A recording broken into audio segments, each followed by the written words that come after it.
డయాగ్రామ్లో dietary fibre ఉంటుంది. Dietary fibre అనేది ప్రతి ఒక్కరికి చాలా ఇంపార్టెంట్. గట్ హెల్త్ కోసము, తర్వాత రక్తనాళాలు హెల్త్ కోసం, హార్ట్ హెల్త్ కోసం, వీటన్నిటికీ డైటరీ ఫైబర్ చాలా important.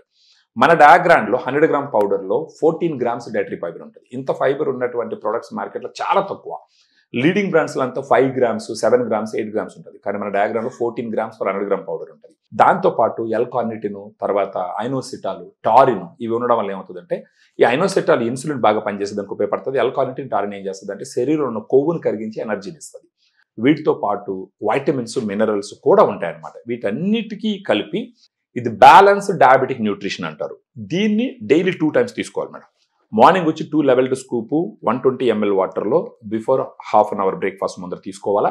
Evening around 4 or 5 o'clock టైంలో అదే విధంగా తీసుకోవాలా. ఇలా 2 టైమ్స్ తీసుకుంటే 50 గ్రామ్స్ పౌడర్ ఒక రోజుకి తీసుకుంటారు. ఈ 50 గ్రామ్స్లో వాళ్ళకి 12 గ్రామ్స్ ప్రోటీన్ దీంట్లోంచి ఇవ్వబడుతుంది. అంటే ఇప్పుడు మనం డయాబెటీస్ గురించి ప్రోటీన్ గురించి మాట్లాడినప్పుడు కొంతమందికి ఉండే డౌట్ ఏంటంటే, డయాబెటీస్ వాళ్ళు ప్రోటీన్ తీసుకుంటే కిడ్నీ దెబ్బతింటుంది అనేసి.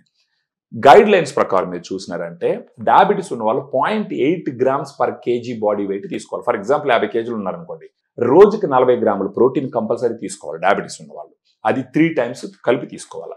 ఒకవేళ వయసు పెద్దది ఉండి బాగా సన్నబడిపోతూ డయాబెటీస్ ఉందంటే వాళ్ళలో కనీసం 1 నుంచి 1.2 grams per KG body weight per day తీసుకోవాలన్నమాట.